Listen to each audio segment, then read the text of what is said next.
Baytech presents.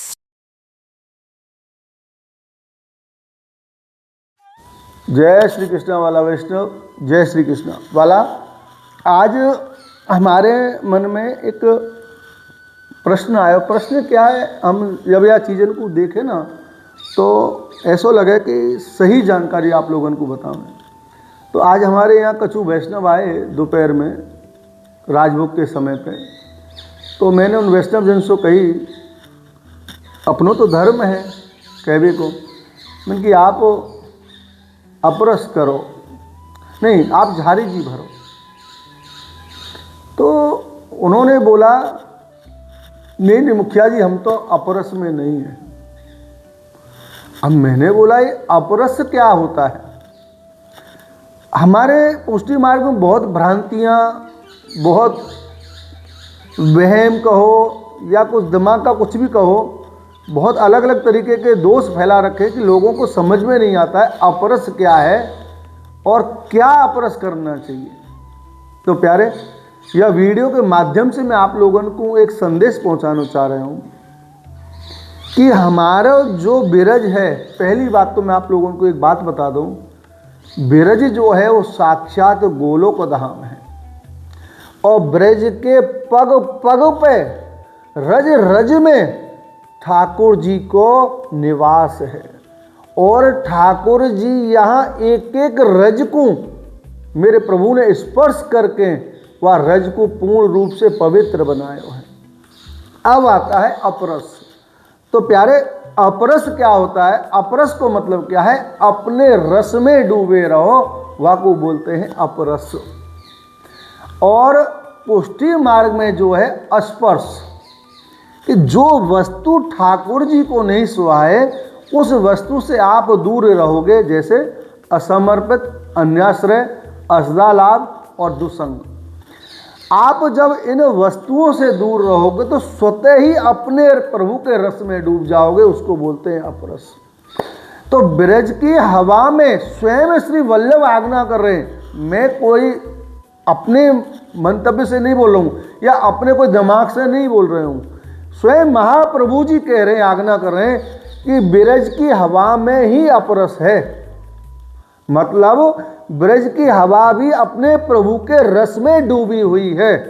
Braj के लता पता, नदी पर्वत, पशु पक्षी, मनुष्य कोई भी हो, सबके सब प्रभु के रस में डूबे हुए हैं।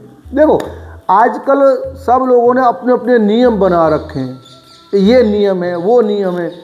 लेकिन ब्रज में हकीकत में बात कहूं, जो मैंने 4 दोष बताए, अगर आप इन 4 दोषों को त्याग कर दो, उससे स्पर्श कर लो और ब्रज में आके प्रभु के रस में डूब जाओगे ना, वहां आपको कोई वस्तु की जरूरत नहीं पड़ेगी। अब क्या होता है कि हमें अपरस कैसे रहें?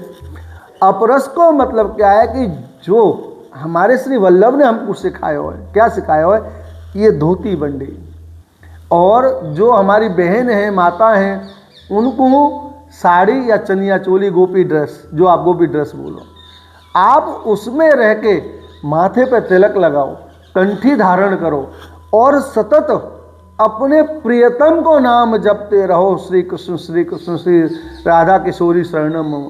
ये आप करते रहोगे तो प्यारे, मैं आपको गारंटी से बात बता रहा हूँ, आपको जरूर प्रभु को सानुभाव होएगो होएगो होएगो। ये बात मैं दावे के संग छाती ठोक के कह रहा हूँ।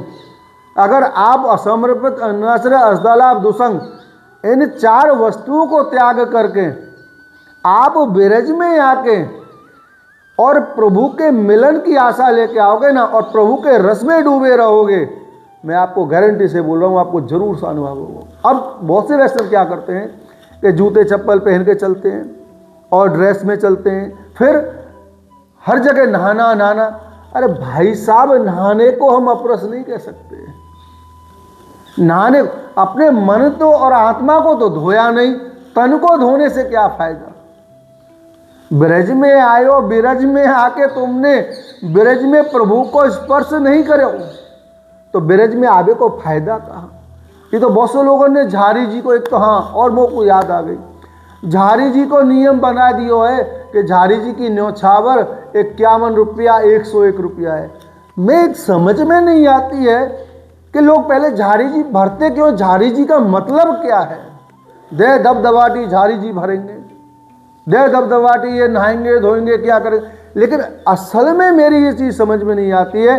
एक गार्डरी या प्रभा गुजराती में बोलते हैं, हमारे यहाँ ब्रज भाषा में बोलते हैं भेड़ चाल, लेकिन झारी जी भरने का मतलब क्या है, पहली तो ये मेरी समझ नहीं आती है। मैं हर एक वैष्णव से पूछता हूँ कि आप झारी जी जो भर रहे हो, वो झारी जी भरने से आपको क्या पुण्य मिलेगा, क्या फल मिलेगा, और किसके लिए और काहे के लिए आप झारी जी भर रहे हो। तो कोई नहीं, हम तो ऐसे ही भरते हैं, सब लोग भरते आ रहे, हम भी भर रहे हैं।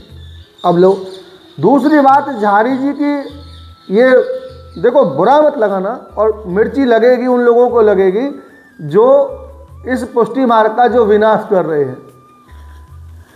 पहली बात मैं बता दूं आपको इस वीडियो माध्यम से कि झारी जी की कोई न्योछावर ही नहीं होती है, झारी जी की कोई न्योछावर नहीं होती है, ये केवल पब्लिक ने धंधा।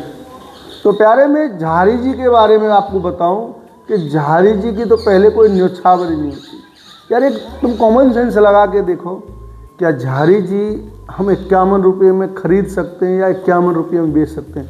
आपको मैं गारंटी से बता रहा हूँ कि झारी जी की न्योछावर किसी पुष्टि मार्ग में, वल्लभाचार्य जी के सिद्धांत में या विट्ठलनाथ जी के सिद्धांत में है ही नहीं। हमारे यहाँ हमको मजबूरी में करना पड़ता है, क्योंकि बोलते हैं हमारे महाराज के, मैं नाम नहीं लूँगा, बोलते हैं कि झारी जी की न्योछावर लो, हमारी हवेली कैसे चलेगी। तो जब वो यात्रा आती है 84 कोस की, वो लीली परिक्रमा, तब उनके अधिकारी आते हैं, वो ले देते हैं। लेकिन मैं जो आम वैसे वैष्णव आते हैं उनसे मना कर देता हूँ। झारी जी की न्योछावर पहले तो हो ही है ही नहीं, समझे। और आप झारी जी का मतलब समझो कि झारी जी का मतलब क्या है, हम क्यों झारी जी भर रहे हैं। मैं एक चीज़ समझे, मैंने जाना है, सबको देखा, मैं पूछता रहता हूँ कि झारी जी सामग्री या फिर चरण स्पर्श या चरण भेंट, इन सब का अर्थ क्या है, हम क्यों करते हैं। क्योंकि बिना जाने पूछे हम ऐसे ऐसे लग रहे हैं तो कोई फ़ायदा नहीं होता है। तो वाला वैष्णव, बिरज में आप आए हो ना, बिरज में, तो बिरज में अगर आप अपरस में रहना है तो ध्यान रखियो, ब्रज की हवा में ही अपरस है। आप अगर ब्रज में, ब्रज के कोई भी स्थान में आप स्नान करके धोती बंडी और तिलक धारण करके आप ब्रज में, आप हर एक जगह झारी जी भरवे के अधिकारी हो, आपको ये अधिकार दियो गयो है। और पूर्ण रूप से झारी जी भरो, और जहाँ आपसे झारी जी की न्योछावर मांगे वहाँ हाथ जोड़ दो। अगर आपको झारी जी भरनी है तो अपने मन में ये सोच लो कि हम इसको सेव की दे रहे हैं। हाँ, सेव की देने का प्रावधान है, अगर आप देना चाहो तो। यहाँ तो कोई सेव की भी ऐसे कोई लेते नहीं, फोर्स नहीं करते हैं। लेकिन जहाँ भी अगर ब्रज में देखो, हर जगह ऐसे होता है, क्योंकि पहले था धर्म, अब है धंधा। लेकिन अगर आपको वास्तव में धर्म में आना है तो पहले ये समझ में आओ कि ब्रज में बहुत सी चीज़ बोलते हैं कि ये मर्यादा वो मर्यादा, ब्रज में कोई मर्यादा नहीं है। बहुत से बोलते हैं कि राधा रानी मर्यादा में नहीं, ब्रज को एक एक कोनों रस को है, ये रस की भूमि है, रस पवित्र है। यहाँ में ध्यान से रखियो कि ब्रज की जो भूमि है ना, ये रस की भूमि है, कोई मर्यादा की भूमि नहीं है, समझे।